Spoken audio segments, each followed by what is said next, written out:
आप सबका दादा जान की कहानी में स्वागत है। सब्सक्राइब करना और बेल आइकन को दबाना ना भूलें। कहानी सुनने को तैयार हैं? हाँ बच्चों, आज मैं आपको एक बहुत बढ़िया कहानी सुनाने वाला हूँ। आप सब तैयार हैं?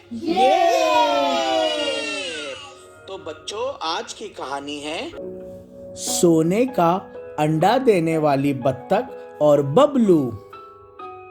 समझे बच्चों?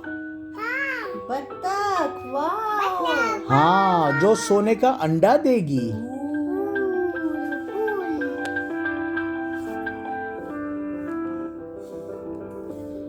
बहुत समय पुरानी बात है। एक बबलू नाम का शख्स एक गांव में रहता था। उसका फल का काम था। वो रोज सुबह 6 बजे उठता, अपना ठेला फल का लेके गांव से निकल के जाके शहर में अपने फल बेचता और पैसे कमा के गांव लाके और अपनी जिंदगी बसर करता था। बसर क्या होता है? दादाजी? अपनी जिंदगी गुजारता था। और उसकी बीवी थी और उसके 2 बच्चे थे और वो था। चारों थे। रोज अपनी जिंदगी ऐसे ही बसर करता, जाता, कमाता और घर पे आता और खाना खाते और सो जाते। एक दिन क्या हुआ, बड़ी तेज की बारिश हुई।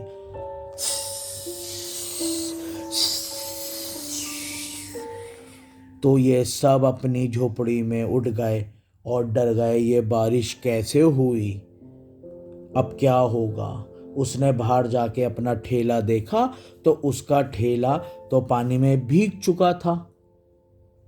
अब वो देख के बड़ा निराश हुआ और फिर अपने कमरे में आके सो गया। उसके सारे फ्रूट्स बर्बाद हो गए। हाँ। फिर वो सुबह में उठा और फिर वो अपने सारे फलों को उठा के लेके गया और फिर बेच के आया। लोगों ने ज़्यादा खरीदा नहीं कि ये गीला है और वो निराश होके थोड़े से आधे पैसे कमा के घर आ गया। लेकिन बच्चों, तुम्हें पता है एक अच्छी बात क्या थी? क्या? वो जब भी आता था कमा के लाता था तो उसका पैसा खाने में खर्च करने के बाद गुल्लक में रखता था। गुल्लक क्या होता है? जहाँ पे वो पैसे जमा करता था। Piggy bank. यस।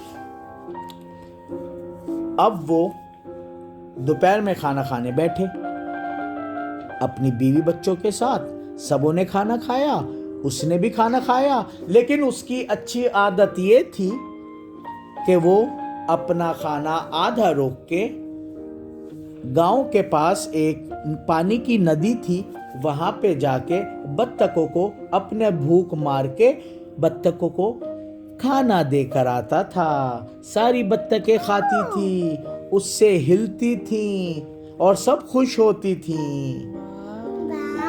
रोज वो यही काम करता था। सब घर में खाना खाते थे, वो आधा खाना छोड़ के अपनी भूख रोक के चावल ले जाता था, अनाज ले जाके बत्तखों को खिला दिया करता था। बहुत बढ़िया आदमी। अब वो ऐसे ही करने लगा, जाने लगा, करने लगा। ऐसे ही करते करते फिर एक रात वो सब सोए और फिर क्या होता है, अचानक से आवाज आती है जैसे कोई शोर मचता है और वो डर के सब सिमट के सो जाते हैं। अब सुबह में वो फिर ठेला लेने जाता है मुंह हाथ धो के, लेकिन उसका ठेला उसको मिलता ही नहीं। अब आगे सुनो क्या होगा, अब तो मजा आएगा। अब सुनते रहो बच्चों। अब जैसे उसने इधर उधर देखा तो उसका डर लग रहा है। नहीं, डर क्यों लग रहा है, भूत की कहानी थोड़ी है बच्चों, अब सुनती रहो। अब उसने चारों तरफ ठेला देखा, उसको ठेला ही नहीं मिला। उसका ठेला दरअसल चोरी हो चुका था। वो रोने लगा। उस पे इतने पैसे नहीं थे गुल्लक में कि वो नया ठेला लेकर आए। उसने रोते रोते बेचारे ने कहा कि मेरी बीवी, तुम एक काम करो, मैं ठेला नहीं ला रहा हूँ, अभी जो पैसे हैं इसको तुम निकालो और इसमें खर्च करो और हमें खाना दो, जिससे हमारी जिंदगी चले, वरना बच्चे और तुम और मैं हम भूखे मर जाएंगे। बहुत अफसोस हुआ, सब सुनने लगे अपनी बाप की बात। जाएगा। नहीं मरेगा, अभी सुनते रहो आगे क्या होगा। अब जब ऐसे ही करते करते 1 दिन 2 दिन 3 दिन नाश्ता खाना, रात का खाना खा खा के गुल्लक में पैसे खत्म। फिर वो रोते रोते जंगल गया और तालाब के पास बैठ गया। और तालाब में बैठने के बाद रोने लगा। वहां पे सारी बत्तखें आईं तो उसके रोते रोते वहां से जो बत्तख थी उन सबों में सबसे बड़ी वो वहां पर आ गई और आके बोलने लगी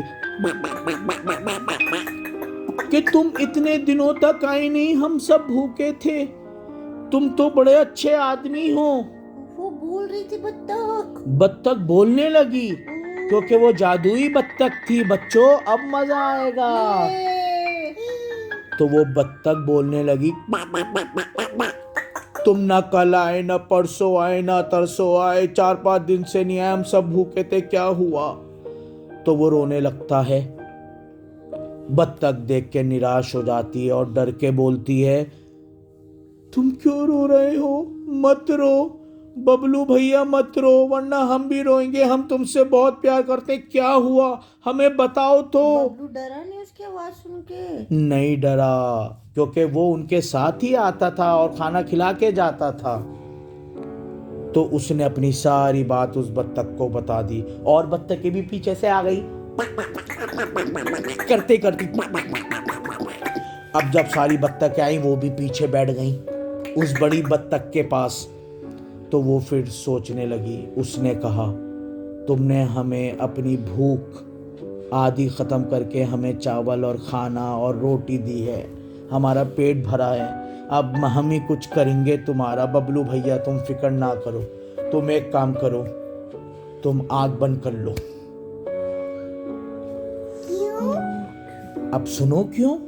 अब जब उसने आग बंद करी तो बबलू को बोला, बबलू भैया जरा हाथ को ऐसे फैला लो मेरे आगे।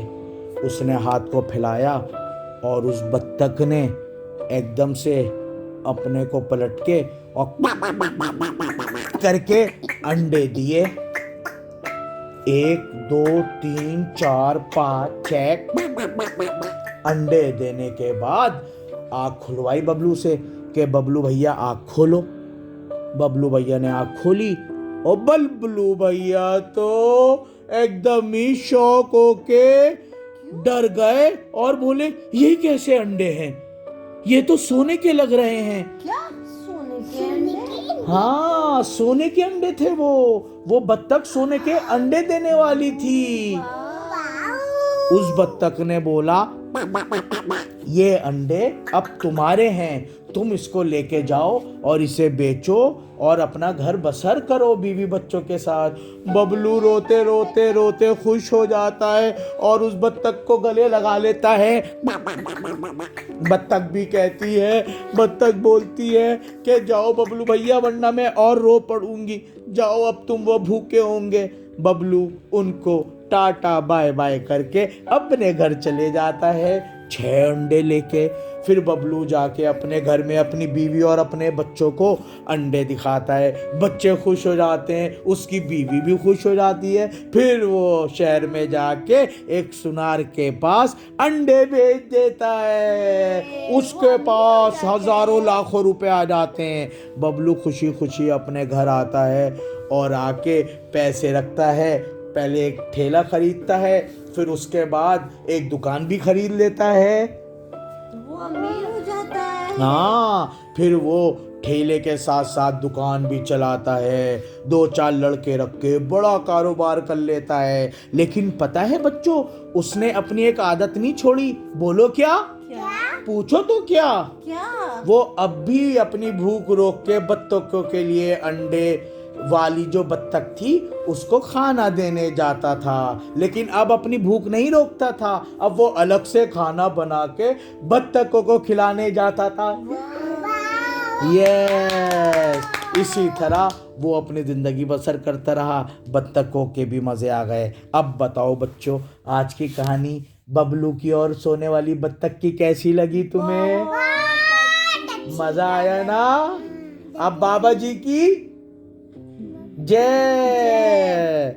चलो, तो आज की कहानी इतनी ही थी, अब हम दूसरी कहानी तक इंतजार करेंगे। Okay, tata, bye bye.